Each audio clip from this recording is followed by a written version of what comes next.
July 1వ తారీఖు నుండి డిసెంబర్ 31వ తారీఖు వరకు, అంటే 6 మాసాలు కన్యా రాశిలో జన్మించినటువంటి వారికి ముఖ్యమైనటువంటి గ్రహాల యొక్క సంచారం మూలకంగా ఎలాంటి ఫలితాలు ఉన్నాయో తెలుసుకుందాం. కన్యా రాశి వారికి ఈ సంవత్సరము 18 అక్టోబర్ వరకు, అంటే మనం జూలై నుండి డిసెంబర్ వరకు గ్రహస్థితి మూలకంగా ఫలితాలను చర్చిస్తున్నాము. ఇందులో అక్టోబర్ 18 వరకు గురువు దశమ స్థానంలో ఉన్నాడు కన్యా రాశి వారికి. 18 అక్టోబర్ నుండి 5 డిసెంబర్ వరకు ఏకాదశ స్థానంలో ఉన్నాడు. అంటే ప్రారంభంలో గురువు కొంత ప్రతికూలంగా ఉన్నప్పటికీ అక్టోబర్ టు డిసెంబర్ ఏకాదశ స్థానంలో ఉన్నాడు కాబట్టి చాలా అనుకూలమైనటువంటి ఫలితాలు ఉంటాయి. ఇదే సమయంలో శని సప్తమ స్థానంలో ప్రతికూలంగా ఉన్నాడు.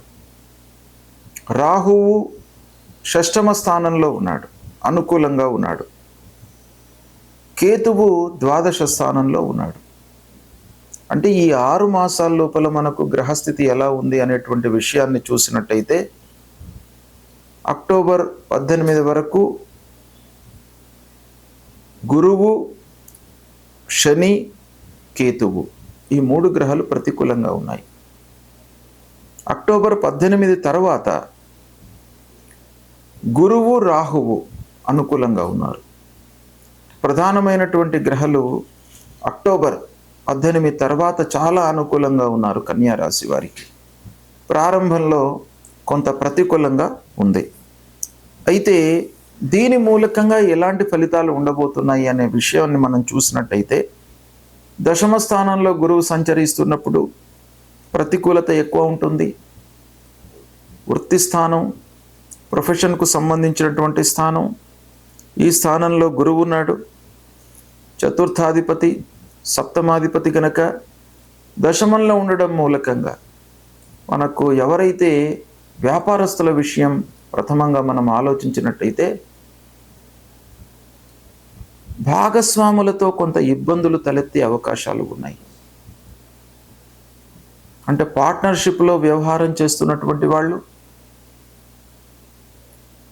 కొంత జాగ్రత్తలు తీసుకోవాలి. ఈ సమయంలో వాళ్ళ మూలకంగా మనస్పర్ధలు, మిస్అండర్స్టాండింగ్స్ తలెత్తేటువంటి అవకాశాలు బాగా ఉన్నాయి. ఇకపోతే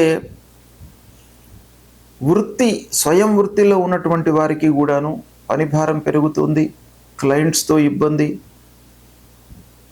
తన వద్ద చేస్తున్నటువంటి పని వారితో మనస్పర్ధలు పెరగడము, అనాలోచితంగా పెట్టుబడులు, తద్వారా నష్టం వాటిల్లడము, వ్యవసాయదారులకు కొంత కలిసి వచ్చినప్పటికీ ఊహించిన ఫలితాలు ఉండకపోవడము, నష్టం వాటిల్లడము, అనవసరమైనటువంటి ప్రయాణాలు చేయవలసి రావడము, తద్వారా అలసట, మామూలు పనులకు కూడాను పదే పదే మనము వెళ్ళడము, ఆలోచించడము, ఖర్చులు ఇలాంటివి ఎక్కువగా ఈ అక్టోబర్ 18 వరకు గురువు మూలకంగా కనబడుతున్నాయి. దాని తర్వాత అక్టోబర్ 18 తర్వాత ఏకాదశంలోకి ప్రవేశిస్తున్నాడు. అంటే కర్కాటక రాశిలోకి ఎంటర్ అవుతున్నాడు గురువు గనక ఏకాదశ స్థానం అవుతుంది కన్యా రాశి వారికి. ఇది చాలా కలిసి వచ్చేటువంటి విషయం. ఏకాదశ స్థానంలో గురువు సంచరిస్తున్నప్పుడు చాలా అనుకూలమైనటువంటి ఫలితాలు ఉంటాయి. సమాజంలో మీకు గౌరవ ప్రతిష్టలు, పలుకుబడి పెరుగుతుంది. మీ మాటతో చాలా పనులు నెరవేరేటువంటి అవకాశాలు ఉన్నాయి. అంటే మీకు సమాజంలో మంచి పేరు కలగడము, ఉన్నత స్థానంలో ఉన్నటువంటి వారితో సాహచర్యం ఏర్పడము, స్నేహితులు, బంధువులతో అనుకూలత, ఉద్యోగస్తులకు ఆఫీసులో అధికారులతో సమన్వయము, వారి యొక్క మన్ననలను పొందడము, ఉద్యోగ ప్రాప్తి, ఉద్యోగం వేటల్లో ఉన్నటువంటి వాళ్ళు చదువు పూర్తయి ఉద్యోగం కొరకై ఎదురు చూస్తున్నటువంటి వారికి ఉద్యోగం లభించే అవకాశము, కొత్త ఆదాయం ప్రారంభమవుతుంది. స్థిర చరాస్తుల మూలకంగా పూర్వం ఉన్నటువంటి డిస్ప్యూట్స్ అన్నీ కూడాను దూరమయ్యేటువంటి అవకాశాలు ఉన్నాయి. వివాహము నిశ్చయమయ్యే అవకాశము, వివాహం జరిగేటువంటి అవకాశము, సంతాన ప్రాప్తి, ఇలా అన్ని విధాలుగా కూడాను మీకు లాభస్థానంలో గురువు సంచరిస్తున్నప్పుడు మంచి పనులు కలిగే అవకాశాలు బాగా ఉంటాయి. ప్రారంభించినటువంటి పనుల లోపల మీకు అనుకూలత ఎక్కువగా కనబడుతుంది, అంటే సక్సెస్ రేట్ బాగా ఉంటుంది. దానికి తోడు మీరు అన్ని విధాలుగా ఆలోచించి చేస్తూ ఉంటారు, అనుభవజ్ఞుల యొక్క సహాయ సహకారాలు తీసుకుంటారు కాబట్టి సహజంగా మీకు సక్సెస్ రేట్ అనేది చాలా పెరిగేటువంటి అవకాశము ఉంటుంది. ఇక ఈ గురు ప్రభావము మీకు 18 అక్టోబర్ నుండి డిసెంబర్ ఎండింగ్ వరకు కూడాను బాగానే ఉంది. ప్రారంభంలో అంటే అక్టోబర్ 18 వరకు దశమంలో ఉన్నాడు కాబట్టి కొంచెం వృత్తిపరమైనటువంటి సమస్యలు తలెత్తుతాయి. ఇక ఈ సమయంలో శని గురించి మనం ఆలోచించినట్టయితే శని 7వ స్థానంలో ఉన్నాడు. శని 7వ స్థానంలో కన్యా రాశి వారికి శని పంచమాధిపతి 7మంలో ఉన్నాడు. ఆధిపత్య రీత్యా కొంత అనుకూలత ఉన్నప్పటికీ గోచార రీత్యా 7వ స్థానము శనీశ్వరుడికి ప్రతికూలం గనక ఆకస్మికమైనటువంటి ఇబ్బందులు, వృధా ఖర్చులు, వృధా ప్రయాణాల మూలకంగా ఇబ్బందులు, అలసట, అనారోగ్యము, భార్యా పిల్లలతో కొంత వాగ్వివాదాలు, ముఖ్యంగా 7వ స్థానంలో సంచరిస్తున్నప్పుడు శని భార్యాభర్తల మధ్యన కొంత గ్యాప్ ఏర్పడేటువంటి అవకాశాలు ఉంటాయి. మనస్పర్ధలు తరచుగా సంభవించే అవకాశాలు ఉంటాయి. కాబట్టి భార్యాభర్తలు ఈ సమయం లోపల ముఖ్యంగా డీప్ డిస్కషన్స్లోకి వెళ్లకుండా ఉండడము, పిల్లలను దృష్టిలో పెట్టుకొని వాళ్ళ యొక్క స్థితిగతులు, వాళ్ళను ఒక మంచి స్థితిలోకి తేవడానికి ఏ విధంగా మనం ప్రయత్నాలు చేయాలి అనేటువంటి విషయం పైన మనం మనస్సు నిలపడము ఈ సందర్భంగా చాలా అవసరం భార్యాభర్తలకు. కనుక వాళ్ళు తరచుగా గొడవ పడకుండా పిల్లల విషయమై ఆలోచించడం చాలా ముఖ్యం.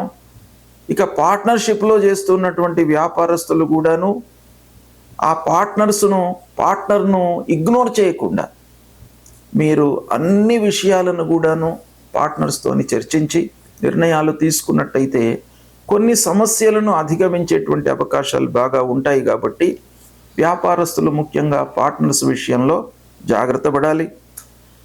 ప్రారంభించినటువంటి పని లోపల కొంత ఆలస్యం ఉంటుంది ఈ శని మూలకంగా. అటు గురువు బాగానే ఉన్నాడు, అక్టోబర్ టు డిసెంబర్ గురువు యొక్క ప్రభావం బాగా ఉంది. అయితే ఈ మొత్తం 6 మాసాలు శని ప్రభావం ప్రతికూలంగా ఉంది కాబట్టి శని ప్రభావంతో కొన్నింట మనకు ఆలస్యం ఏర్పడే అవకాశాలు ఉంటాయి. ఇక రాహువు అనుకూలంగా ఉన్నాడు, 6వ స్థానంలో సంచరిస్తున్నాడు. కనుక రాహువు 6వ స్థానంలో సంచరించడం మూలకంగా పూర్వం ఉన్నటువంటి ఆరోగ్య సమస్యలు దూరం అవుతాయి. మీరు సాహసోపేతంగా నిర్ణయాలు తీసుకునేటువంటి అవకాశాలు ఉన్నాయి. ఇది కొంతవరకు మీకు సంతృప్తినిస్తుంది. ఎప్పుడైనా కూడాను మనము సాహసే ధైర్యే లక్ష్మి, ధైర్యే సాహసే లక్ష్మి అన్నారు. అంటే ఎప్పుడైనా కూడాను మనం ధైర్యం చేసి సాహసంతో నిర్ణయాలు తీసుకున్నట్టయితేనే మనకు లాభాలు అనేటువంటివి వస్తాయి. ధైర్యంతో నిర్ణయాలు తీసుకోకుండా ఉన్నట్టయితే లాభాలు ఎలా వస్తాయి? రావు. కొంత రిస్క్ తీసుకోవాల్సి వస్తుంది. కాబట్టి మంచి సమయంలో మనం రిస్క్ తీసుకున్నట్టయితే లాభం అనేటువంటిది మనను వెతుక్కుంటూ వస్తూ ఉంటుంది. కాబట్టి 6వ స్థానంలో రాహువు చాలా అనుకూలంగా సంచరిస్తున్నాడు. ఇది మనకు డిసెంబర్ వరకు కూడాను రాహువు 6వ స్థానంలో ఉన్నాడు కాబట్టి రాహువు మూలకంగా మీకు మంచి కలుగుతుంది, సత్ఫలితాలను పొందుతారు. ప్రతి విషయంలోనూ లోతైన ఆలోచనలతో మీరు ముందుకు వెళ్తారు. చాలా విశ్లేషించి ఆ పని గురించి, ఆ వర్క్ యొక్క సాధ్యాసాధ్యాలను, లోతుపాట్లను అన్నిటినీ కూడాను మీరు అవగాహన చేసుకొని ముందుకు వెళతారు కాబట్టి సక్సెస్ రేట్ బాగా ఉంటుంది. శత్రు విజయం కూడాను ఈ సందర్భంగా అంటే ఈ సమయంలో మీకు లభిస్తుంది. పనులలో నిమగ్నమై చేస్తూ ఉంటారు కనుక మీకు బాగా కలిసి వస్తుంది. ఇక భూ విషయం లోపల కూడాను లాభాలు ఉన్నాయి. ముఖ్యంగా రియల్ ఎస్టేట్ రంగంలో ఉన్నటువంటి వాళ్ళు, బిల్డర్స్ కానివ్వండి, మిషనరీ వ్యాపారం చేస్తున్నటువంటి వాళ్ళు, ఆటోమొబైల్ బిజినెస్, మీడియా రంగంలో ఉన్నటువంటి వారికి అందరికీ కూడాను ఈ రాహువు మూలకంగా కొంత కలిసి వచ్చేటువంటి అవకాశాలు ఉన్నాయి. ఇక ఇదే సమయంలో కేతువు ప్రతికూలంగా ఉన్నాడు కనుక దాన్ని దృష్టిలో పెట్టుకోవాలి. కేతువు మూలకంగా మనకి ఏమవుతుంది? కొన్ని ఇబ్బందులు వస్తాయి. ద్వాదశ స్థానంలో కేతువు నేత్ర సంబంధమైనటువంటి, కళ్ళకు సంబంధించినటువంటి కొన్ని చిన్న చిన్న రుగ్మతలు తలెత్తేటువంటి అవకాశాలు ఉంటాయి. కనుక ఆరోగ్యాన్ని ఇగ్నోర్ చేయకుండా శత్రువుల విషయంలో మీరు జాగ్రత్తలు వహిస్తూ ఉన్నట్టయితే ఆ కేతు ప్రభావం తగ్గిపోతుంది. కేతువు మూలకంగా కొంత అధైర్యం కూడాను వచ్చే అవకాశాలు ఉంటాయి. కానీ రాహు బలంగా ఉన్నాడు కాబట్టి ఆ అధైర్యం అనేటువంటిది మీకు తగ్గిపోతుంది, నిర్వీర్యం అవుతుంది. కనుక భయపడవలసినటువంటి అవసరం లేదు. ఓవరాల్గా మనం చూసినట్టయితే కన్యా రాశి వారికి అనుకూలంగానే ఉంది. అయితే ముఖ్యంగా ఈ 6 మాసాల లోపల కూడాను మీకు 16 నవంబర్ నుండి 16 డిసెంబర్ వరకు సూర్యుడి యొక్క అనుకూలత బాగా ఉంది. ఇటువైపున గురువు యొక్క అనుకూలత కూడాను ఈ సమయంలో బాగా ఉంది. రాహు యొక్క అనుకూలత కూడాను బాగా ఉంది. కాబట్టి నవంబర్ అండ్ డిసెంబర్ ఈ 2 మాసాలు చాలా మీకు కలిసి వస్తాయి. అద్భుతమైనటువంటి ఫలితాలు మీరు పొందబోతున్నారు. కనుక ఈ సమయాన్ని మీరు సద్వినియోగపరుచుకున్నట్టయితే సత్ఫలితాలను పొందుతారు. గ్రహస్థితి ప్రతికూలంగా ఉన్నప్పుడు, అంటే అనానుకూల స్థానాలలో ముఖ్యమైనటువంటి గ్రహాలు సంచరిస్తున్నప్పుడు మనము ఆ గ్రహాలను ప్రీతి చేసుకోవడానికై కొన్ని మార్గాలను అన్వేషించాలి. అందులో మొదటి కర్తవ్యము మన వైపు నుండి పాజిటివ్గా రియాక్ట్ కావడము. అంటే గ్రహస్థితి బాగా లేనప్పుడు మనం ఎఫర్ట్స్ ఎక్కువ పెట్టాలి, ఎక్కువ కష్టపడాలి, ప్రతి విషయాన్ని కూడాను ఆలోచించి నిర్ణయాలు తీసుకోవాలి. ఇది మనం చేయవలసినటువంటి పని, కర్తవ్యం. రెండవది పరిహారం. భగవంతుడి యొక్క అనుగ్రహం కొరకై ఈ గ్రహాలను ప్రీతి చేసుకోవడానికై ఆ గ్రహాలకు నిర్దేశించినటువంటి పరిహారాలు మనము చేసుకోవాలి. అందులో భాగంగా ముఖ్యమైనటువంటి గ్రహాలు గురు, శని, రాహువు, కేతువు, సూర్యుడు, అంగారకుడు. ఈ గ్రహాలు మనకు ప్రతికూలంగా ఉన్నప్పుడు ఏం చేయాలి? గురువు ప్రతికూలంగా ఉన్నప్పుడు గురువు నిమిత్తమై మూలమంత్రాన్ని ప్రతినిత్యం కూడాను జపించుకోవాలి. దేవానాంచ ఋషీణాంచ గురుం కాంచన సన్నిభం వందనీయం త్రిలోకానాం తం నమామి బృహస్పతి అనేటువంటి మూలమంత్రాన్ని ప్రతినిత్యం కూడాను జపిస్తూ, దక్షిణామూర్తి స్తోత్ర పారాయణం చేస్తూ, దత్తాత్రేయ స్వామిని కొలవడము, సద్గురువులను సందర్శించుకోవడము, ఇవి చేసినట్టయితే గురు భగవానుడి యొక్క ప్రీతి కలుగుతుంది మీకు. ఆ గురు భగవానుడు ప్రీతి చెంది మీకు ప్రతికూలమైనటువంటి ఫలితాలను తగ్గించి అనుకూలాన్ని మీకు కలిగించే అవకాశాలు ఉంటాయి. ముఖ్యంగా మాతాపితృవులను కూడాను మనం సేవించాలి.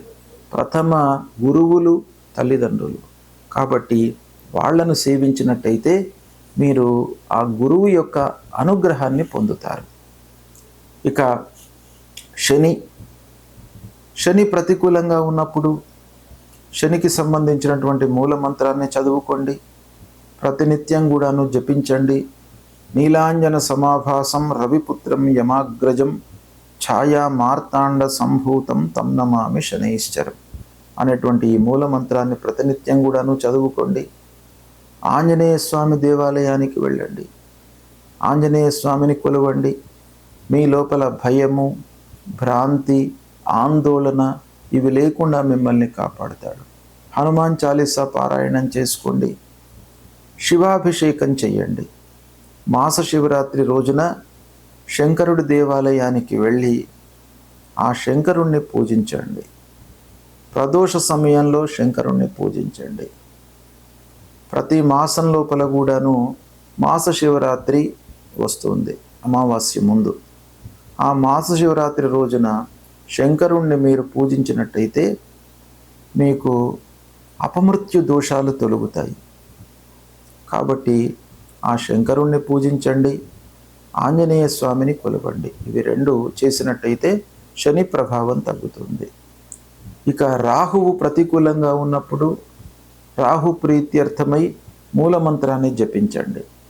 అర్ధకాయం మహావీర్యం చంద్రాదిత్య విమర్ధనం సింహికా గర్భ సంభూతం తం రాహుం ప్రణమామ్యహం. ఈ మూలమంత్రాన్ని ప్రతినిత్యం కూడాను చదవండి. అమ్మవారిని కొలవండి.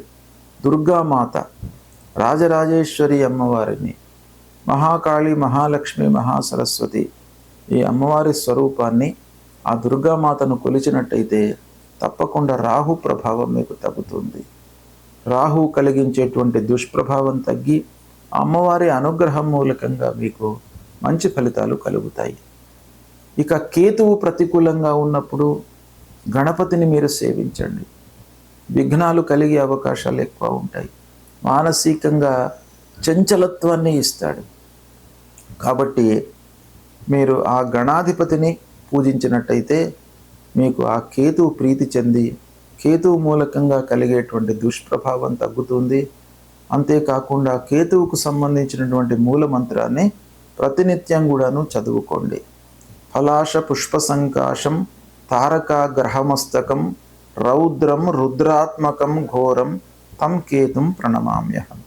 ఈ మూల మంత్రాన్ని చదువుకోండి. మీకు ఈ గ్రహాలు ప్రీతి చెంది దుష్ప్రభావము తగ్గే అవకాశాలు ఉంటాయి. కాబట్టి ఈ ప్రతికూలంగా ఉన్నప్పుడు ఆ భగవంతుణ్ణి కొలవడము, కీర్తన చేయడము, లలితా సహస్రనామ పారాయణం చేయడము, విష్ణు సహస్రనామ పారాయణం చేయడము, సూర్య నమస్కారాలు చేయడము, సుబ్రహ్మణ్య స్వామిని కొలవడము, ఇలాంటివి మీరు చేపట్టినట్టయితే ఆ గ్రహాల మూలకంగా కలిగేటువంటి దుష్ప్రభావము పూర్తిగా నిర్వీర్యమవుతుంది. ఆ భగవంతుడి యొక్క అనుగ్రహానికి మీరు పాత్రులవుతారు, శుభ ఫలితాలను పొందుతారు. తప్పకుండా ఈ పరిహారాలను పాటించండి.